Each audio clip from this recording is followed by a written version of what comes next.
रखो, यदि कोई एक व्यक्ति आपके जीवन में परिवर्तन ला सकता है तो वो विवेकानंद के विचार बहुत ही जबरदस्त है। वो कहते थे अपने आप को कभी भी हीन मत मानो, हीनता अपराध है, हीनता के भावी अपराध है।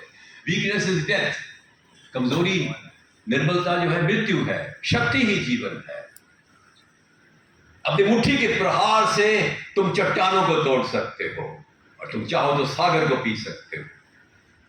तुम अपने आप को निर्बल मान के ईश्वर का अपमान मत करो जिसने तुम्हें निर्मित किया है। तुम्हारे माँ बाप का अपमान मत करो जिन्होंने तुम्हें निर्मित किया है। अगर हर समय पर करो yes I am born to be great, मैं महान बनने के लिए पैदा हुआ हूं। और ये सत्य भी है, जो इंसान ये मानता है कि वो महान बनने के लिए पैदा हुआ है वो बन जाता है। नन कैन स्टॉप हिम, कोई इसको नहीं रोक सकता। हम लोग आसपास के पर्यावरण से कई बार हीनता का शिकार हो जाते हैं। एग्जाम में 1-2 बार दिए, नहीं हुआ, कोई आगे बढ़ गया, किसी ने कुछ कह दिया, बुआ ने कह दिया अरे तू कुछ बनेगा भी कि नहीं, 2 बार से एग्जाम दे रहा है। ऐसे लोग होते हैं। और मैं निवेदन कर रहा हूं कि अब मन की आवाज सुनो, दूसरों की मत सुनो। एक गांव में मेंढकों का सम्मेलन हो रहा था, फ्रॉग्स का मेला था, उनका एनुअल डे था उनका। तो उसमें एक 50 फीट का बहुत बड़ा एक खंबा था।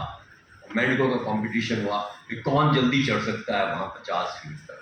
बड़ा मुश्किल था, फिसलता हुआ और उस पर आप चढ़ते जा रहे हैं। और जो ही कोई मेंढक चढ़ता 35 फीट तक, 38 फीट तक, नीचे वाले कहते अरे मर जाएगा मर जाएगा मर जाएगा, मत कर कोशिश, इनाम पाने के चक्कर में तो मर जाएगा। वो घबरा जाता और गिर जाता, कोई उठ ही नहीं पाता। जो ही कोई चढ़ने लगता दूसरे मेंढक उसको खींच लेते। हिंदुस्तान में ऐसा होता है, कई बार दुनिया में होता है। तो कोई भी मेंढक नहीं चढ़ पा रहा था। एक छोटा सा बच्चा आया, उसे कहा मैं चढ़ता हूँ, मन में सोचा उसने। और लोगों ने कहा अरे मरेगा मरेगा मरेगा, बिल्कुल बच्चा है, बिल्कुल टूट जाएगी हड्डी। पर वो चढ़ता चला गया। छोटा सा बच्चा 10 फीट पे चढ़ गया, 15 पे, 20 पे, 25 पे, 30 पे, 35 पे, नीचे शोर मच रहा है अरे मरेगा, तेरे माँ बाप रोएंगे। और जनाब 40 पे चढ़ गया, फिर 45 पे चढ़ के 50 पे चढ़। सब लोग, सारे मेंढक हैरान थे। उसने पता है क्यों चढ़ गया? वो कान से बहरा था, सुनता ही नहीं था किसी की बात, और वो चढ़ गया। तो मैं ये कह रहा हूं कि हमारे मन में शक्ति होनी चाहिए, कम हम बहरे बने और कम हम सुने। मैं किसकी बात सुनूं किसकी ना सुनूं, जो मुझे प्रेरणा दे मैं उसकी बात सुनूंगा। और जो मेरा एक तरह से मुझे हीनता का एक शिकार बनाए उसकी बात मैं नहीं सुनूंगा। अति अपने आसपास ऐसे लोग इकट्ठे करो, अच्छे दोस्त, अच्छे रिश्ते, अच्छे परिवार, भाई बहन, माँ बाप, जो हर वक्त तुम्हें आगे बढ़ाए और तुम भी सबको आगे बढ़ाओ। एक तो अपनी आवाज। और इसीलिए मैं इंपॉर्टेंट बात ये कह रहा हूं कि इंसान जिसे कहते हैं ऑटो सजेशन कहते हैं, सेल्फ टॉक, नई विद्या आ रही है, काफी दिनों से आ रही है वैसे तो। ऑटो सजेशन एक किताब है और पीटर फ्लेचर की, एक किताब है psycho cybernetics bye Maxwell marts. Auto suggestion की जर्मनी में कड़ी किताबें आ गई, इंग्लिश में ट्रांसलेशन हो गया है। वे तो अपने आप को संदेश दो शक्ति का। एक मेरी एक किताब जो विजय लिखते हैं उसमें चैप्टर है मन को दे शक्ति का संदेश। और अपने आप को यस मुझ में शक्ति है, मुझ में ज्ञान है, मैं एग्जाम दे रहा हूँ, मैं पास अवश्य होऊंगा, मैं सफल अवश्य होऊंगा, मुझे प्रतिभा है, प्रतिभा का मैं विकास कर रहा हूँ, मुझ में जोश है, उमंग है, उत्साह है, आशा है, विश्वास है। अपने आप को संदेश दो रोज 5 मिनट। और ये 5 मिनट का जो संदेश अपने आप को आंखें बंद करके देंगे उठते समय या सोते समय, आपके जीवन को टोटली ट्रांसफॉर्म कर देगा, बदल देगा। पहली बात तो ये ध्यान रखो बच्चों कि ठीक है आज आप एग्जाम की तैयारी कर रहे हो, अपना व्यवसाय चाहते हो बनाना, पर ये पहला जॉब मिल भी जाएगा तो उसको अंतिम मत मानना। इसके बाद और भी कई लक्ष्य हैं, बड़े लक्ष्य रखो। और 2 लक्ष्य रखने चाहिए, एक नहीं 2। एक वो जो भी है और एक और जिसकी बात हो सकता है, उसको बैकअप गोल कहते हैं। उससे क्या होगा कि आप एक महीने दूसरे में आ जाएंगे, दूसरे में तीसरे में। मतलब जरूरी नहीं कि आज में सफल हो जाओ। ऊपर से 2 साल की गूंगी बहरी अंधी लड़की हेलन केलर अमेरिका में और विश्व में एक बहुत बड़ा नाम कमाती है। वो सोशल रिफॉर्मर बनती है, उसके अंदर विश्वास है। बहुत अच्छे नॉवल लिखे उसने सामाजिक विकास पर किताबें लिखी। वो कहती है यदि एक दरवाजा बंद हो जाए तुम्हारे जीवन में, उसकी ओर मत देखते रहो, दूसरे दरवाजे की ओर देखो जो खुला है। ना खुला हो तो खोल दो, वो भी दरवाजा और हो ही नहीं, दीवार को तोड़ के नया दरवाजा बना।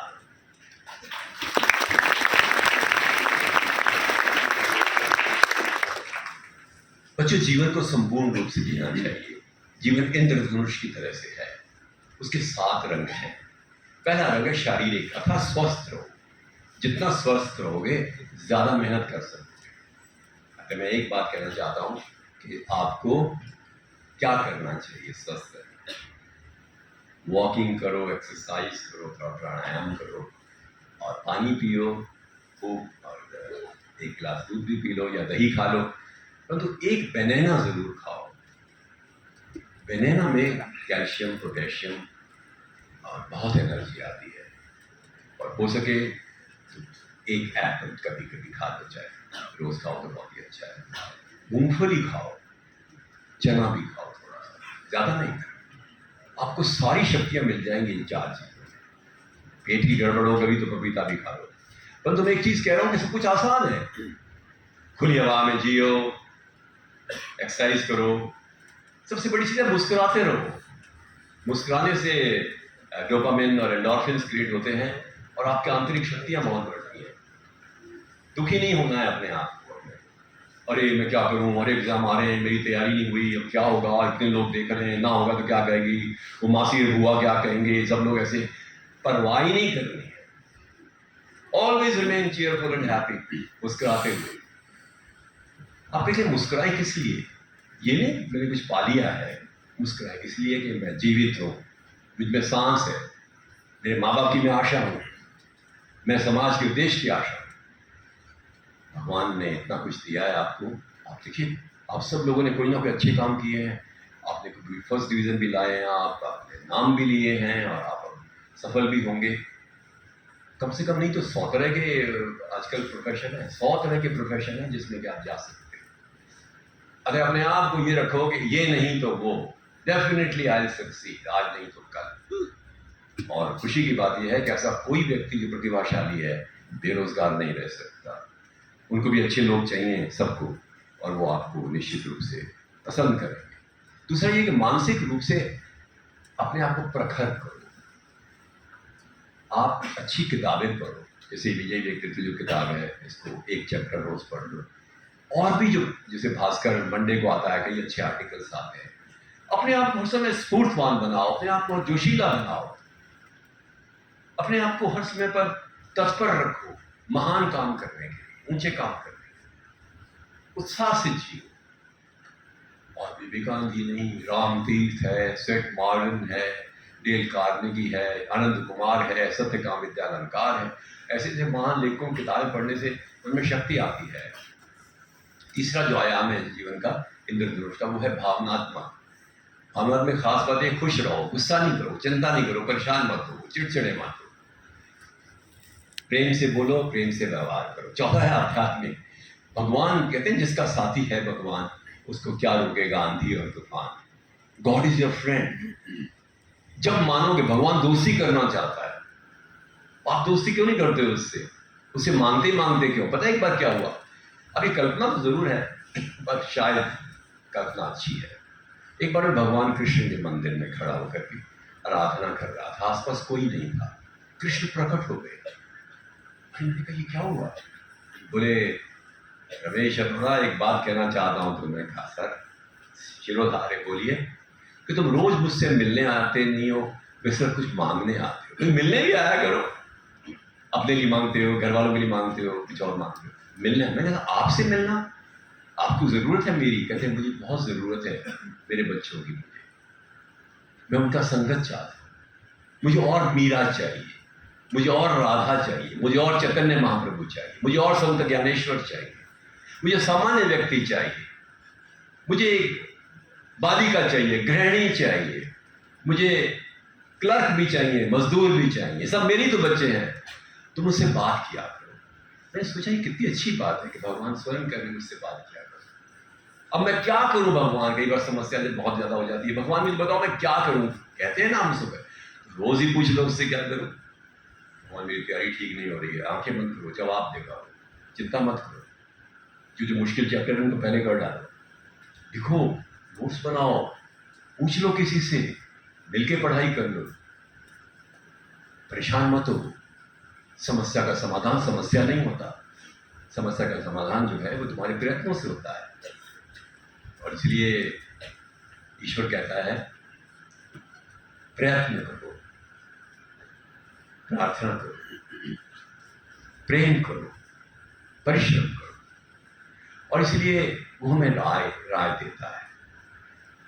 पांचवा आयाम जो है वो है परिवार। जिसने माता पिता की सेवा की उसको किसी तीर्थ में जाने की जरूरत नहीं। हाँ, माता पिता की होती है, अरे बेटे तुम बन के दिखाओ, बड़े हो बड़े हो, माँ बाप तो कहेंगे ही, कहना भी चाहिए, और आप पूरा भी कर लोगे सबकी, सब लोग इच्छाएं पूरी कर लेंगे अपने माँ बाप की। उनका सम्मान करो। आप यही कहो माँ बाप से, मम्मी पापा मैं पूरी कोशिश कर रही हूँ, पूरी कोशिश कर रहा हूँ, आगे ईश्वर कर रहे हैं।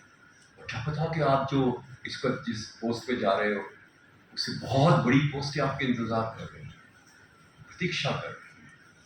आपको तो पता नहीं ना भविष्य में क्या होने वाला है। अच्छा, वैसे मैं तैयार हो। पता है क्या हुआ, एक बात कहते हैं प्रैक्टिस प्रैक्टिस प्रैक्टिस। तो सचिन तेंदुलकर सवेरे 3 बजे उठ करके क्रिकेट की प्रैक्टिस किया करता था। एक ऐसा व्यक्ति था जिसने कहा कि मैं इस बात का जवाब दूंगा। नगर के राजा ने कहा कि मेरा सबसे शक्तिशाली मूल्यवान घोड़ा मैं उस व्यक्ति को इनाम में देना चाहता हूं जो कि दौड़ते हुए घोड़े पर एकदम छलांग मार के उस पर बैठ जाए, और जो बैठ गया उसका वो घोड़ा लाखों का घोड़ा था। अब बाकी किसी हिम्मत ही नहीं होती थी। एक व्यक्ति ने कहा मैं कोशिश करूं, तो उसने उछल करके घोड़े पर बैठने का अभ्यास किया। कोई घोड़ा दूसरा उछल के बैठ जाता, फिर उसने घोड़े दौड़ाए और कोशिश किया, कई बार गिरा, और अंत में 1 साल के बाद जब बादशाह ने अपना घोड़ा भेजा नगर में, तो यह आदमी एक ही छलांग में चढ़ गया मालिक, क्योंकि उसने प्रयत्न किया था, प्रैक्टिस की थी। सबसे अच्छा जो व्यक्ति कौन बनता है वक्ता, जो प्रैक्टिस करता है। और मैंने एक बार एक वीडियो बनाया था, उसका छोटा सा एग्जांपल दूं। यूनान में एक ऐसा लड़का था जो चाहता था मैं अच्छा वक्ता बनूं। एथेंस में एक ऐसी जगह थी जहां पर कि सब लोग खड़े हो जाते, उस आदमी कहता मैं नया वक्ता बनने जा रहा हूं, मेरा लेक्चर सुनिए, और सब लोग उसको प्रेरणा देने के लिए उसको साथ देते, इकट्ठे होते। आज उसका पहला लेक्चर था, उसने कई लोगों को इकट्ठा किया, तो उसने बोलना शुरू किया और 5 मिनट में सब लोग चले गए, किसी रुका ही नहीं। कारण क्या था? वो तुतलाता था, हकलाता था, और उसकी आवाज भी मर्दानगी नहीं थी। किंतु वो एक यूनानी वैद्य के पास गया, उसने कहा कि मैं वक्ता बनना चाहता हूं, और मेरे मार्ग में ये बाधा है कि मेरे शरीर में ये कमियां है। उसने कहा शरीर में कमियां तो क्या हुआ, चलो मैं तुम्हें बताता हूँ। उसने कहा कि छोटे छोटे पत्थर जो है तुम जबान के नीचे रखो, वो खास तरह के पत्थर होते हैं, छोटे छोटे, जबान के नीचे रखे, यहाँ रखे, कि जाओ तुम बोले, समझ सुनेगा कौन? व्यक्ति नहीं चाहिए तुम्हें सुनने के लिए, समुद्र की तरफ जाओ और लहरों से बात करो। जब लहरें ऊंची आए आवाज ऊंची कर लेना, नीची जाए तो आवाज नीची कर लेना। तुम अपने आप को एक अच्छे वक्ता के रूप में प्रस्तुत करो, तैयारी करके जाना विषय पर। तो सब तैयारी क्यों? विषय लहरों को क्या पता कि मैं क्या बोल रहा हूं? नहीं, तुम्हें तो पता है तुम क्या बोल रहे हो। हर विषय की तैयारी रोज करो, और इसी तरह रोज लहरों के सामने जाता और अभ्यास करने लगा। धीरे धीरे करके उसका हकलाना तुतलाना सब बंद हो गया। उसको लगा कि हाँ मैं अच्छा वक्ता बन गया। कुछ महीनों के बाद वापस वो एथेंस के उस पार्क में गया जहां पर कि वो 8 महीने पहले गया था, और लोगों ने किसी ने उसको रिजेक्ट कर दिया था। बच्चों, जब वो बोला तो लोगों की सांसें थम गई, आंखों का झपकना बंद हो गया। ऐसा वक्ता भी कोई हो सकता है? Can there be speaker like him? अद्भुत, अपूर्व, अनुपम, अद्वितीय। और वो विश्व का महान वक्ता बना। बच्चों, आज भी जब महान वक्ताओं की लिस्ट बनती है दुनिया में, जिसमें जूलियस सीजर रोम का सम्राट, मार्कस ऑरेलियस रोम का सम्राट, सिसरो जनरल, या अरिस्टोटल जो ग्रीस का था, या कौटिल्य जो हिंदुस्तान के थे, या आधुनिक भारत के महान वक्ताओं में लाला लाजपत राय, बंकिम चंद्र चटर्जी, बिपिन चंद्र पॉल, श्रीनिवास शास्त्री, जवाहरलाल नेहरू, सुभाष चंद्र बोस, नरेंद्र मोदी जी, जो भी हैं अच्छे अच्छे वक्ताओं की लिस्ट बनाओ। और अमेरिका के लोगों को George Washington, Abraham Lincoln, Robert Jackson, Clinton, John Kennedy, इन सब की लिस्ट बनाओ। मान लो आपने 100 वक्ताओं की लिस्ट बनाई दुनिया के महान, सबसे पहला नाम ऊपर ये उभरता है इस व्यक्ति का, इस ग्रीस के नौजवान का जो तुतलाता था, हकलाता था और डरता था। इसका नाम था डिमेस्थनीज। He was the greatest speaker despite all his deformities. उसकी कई अक्षमताओं के बावजूद महान स्पीकर था। उसे किसी ने पूछा अच्छे स्पीकर बनने के लिए क्या करना चाहिए, उसने कहा 3 चीजें। क्या सर? Practice, practice, practice. बच्चों तुम प्रैक्टिस किया करो। मॉक इंटरव्यूज में भी प्रैक्टिस जैसे होती है, उसमें रिटन एग्जाम से प्रैक्टिस, मॉक टेस्ट होते हैं। किसी को साथ लेकर कहा तुम पूछो, तुम उससे सवाल पूछो, एक एक का जवाब दो। ऑब्जेक्टिव टाइप टेस्ट के लिए भी तैयारी पूरी करनी पड़ती है। रोज किसी को कहो तुम मेरे से पूछो, तुम दूसरे से पूछो, 2 लोग मिलकर के चाय पढ़ो। पर जितना घंटे तुम प्रैक्टिस में दोगे तुम्हारा विकास उतना ही होता है। परिवार की बात चल रही थी और समाज में तो खैर योगदान करना ही है। छठा आयाम वो है मित्रों के साथ बैठो, खुश रहो और साथ ही में किसी का भला, एक दिन में एक भला जरूर करो। ये नहीं किसी को पैसे देने हैं, जरूरी नहीं है। किसी की प्रशंसा कर दो, किसी को थपथपा दो, किसी को उत्साह दे दो, किसी को आशा दे दो, किसी को उत्साह दे दो। और ये कुछ ना कुछ भला करना ही चाहिए। मुस्कुरा दो या मम्मी को ही कह दो, mummy you are the best mummy in the world. पापा से कह दो पापा कितने अच्छे हैं आप, मैं बनूंगा या बनूंगी तो आपकी वजह से। ऐसी किसी ना किसी चीज, किसी ना किसी व्यक्ति को कुछ ऐसी प्रेरणा दो जो उनको मन में विश्वास पैदा हो। और आखिर है व्यवसाय। जो तुम्हारा व्यवसाय आजकल क्या है? पढ़ाई करना। तो पढ़ाई करने का तरीका तो पता ही है आपको कि हम 1.5 घंटा पढ़ें, थोड़ा सा आराम करें, फिर पढ़ें, प्लानिंग से पढ़ें। लक्ष्य सामने रखो, लक्ष्य एक मत रखना, कम से कम 2 लक्ष्य रखना, ज़्यादा भी हो सकते हैं। जगदीश चंद्र बसु ने 2 लक्ष्य रखे और दोनों में ही सफल हुआ। काम फिजिकल बायोलॉजी में और कहाँ जनाब रेडियो टेलीग्राफी में, और दोनों में उसने नाम कमाया। लियोनार्डो डा विंची एक ऐसा व्यक्ति था, रोम का, मतलब इटली का, जो एक चित्रकार था जिसकी मोनालिसा पेंटिंग भी है। आप मूर्तिकार था, कवि था, लेखक था, समाज सेवी था, एरोनॉटिकल इंजीनियर था, मैकेनिकल इंजीनियर था, सिविल इंजीनियर था, समाज सेवी था, महान वक्ता था। एक व्यक्ति। तुम क्यों नहीं बन सकते इनमें से 2-3 चीजें? कोशिश तो करो, तुम अद्भुत हो। और इतनी इस भगवान की दी गई जो कृपा है उसका पूरा उपयोग करो। मुझे अगली बात जो कहनी मुझे तीसरी, आकर्षक व्यक्तित्व रखो, स्वस्थ रहो। आप सब लोग कितने सुंदर लग रहे हो मुझे। और इम्पोर्टेंट बात यह है कि अच्छे कपड़े जैसे पहने हुए ना वैसे पहनो जो आप पर क्या सूट करता है। चेहरे पर मुस्कुराहट लाओ, व्यवहार अच्छा करो, आत्मविश्वास रखो, सफलता का चिंतन करो, आशावादी बनो। और आकर्षक व्यक्तित्व वो होता है जो अपने स्वयं के व्यक्तित्व से दूसरों को आकर्षित करता है। और सबसे बड़ी चीज़ है आपकी विनम्रता, आपकी शालीनता, आपकी मधुरता। चौथी बात जो मुझे कहनी है कि वो जब आप लक्ष्य बना लें तो आप उसकी योजना बनाएं। और योजना में क्या होता है कि जब एग्जाम होने वाला है जिस तारीख को, उसके बाद बैकवर्ड प्लानिंग करते हैं। मान लो आपका एग्जाम 15 मार्च को है, मान लो, पता नहीं कब होगा, कहीं होते रहते हैं। तो आप अपना प्लानिंग इस तरह से करो कि 10 से लेकर 15 मार्च तक मैं क्या पढ़ूंगा या पढ़ूंगी, 6 से 10 मार्च में क्या अध्ययन करूंगी या करूंगा। पीछे बैकवर्ड प्लानिंग कर 1 या 2 रिवीजन तो हो ही जाने चाहिए, 2 रिवीजन हो जाने चाहिए। The wise always revise. जो बुद्धिमान लोग हैं वो हर समय पर रिवीजन जरूर करते रहते हैं। रिवीजन से जबरदस्त जो है वो इंसान को एक क्षमता मिलती है किसी बात को समझने की और कहने की। एक विद्वान ने मुझे, जब मैं 12वीं क्लास का विद्यार्थी था, तब कॉलेज हुआ करता था 12वीं में, तो मेरे टीचर ने कहा था कि 5 अच्छी किताबों को बार बार एक बार पढ़ने से अच्छा है कि एक अच्छी किताब को 5 बार पढ़ रहा है।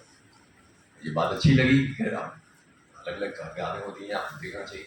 तो मैंने एक किताब, मेरा बिजनेस मैनेजमेंट था टॉपिक, तो मैंने एक अच्छी किताब लगी, उसको मैंने 3-4 बार पढ़ा। मुझे किताब दिमाग में एक तरह से बैठ गई।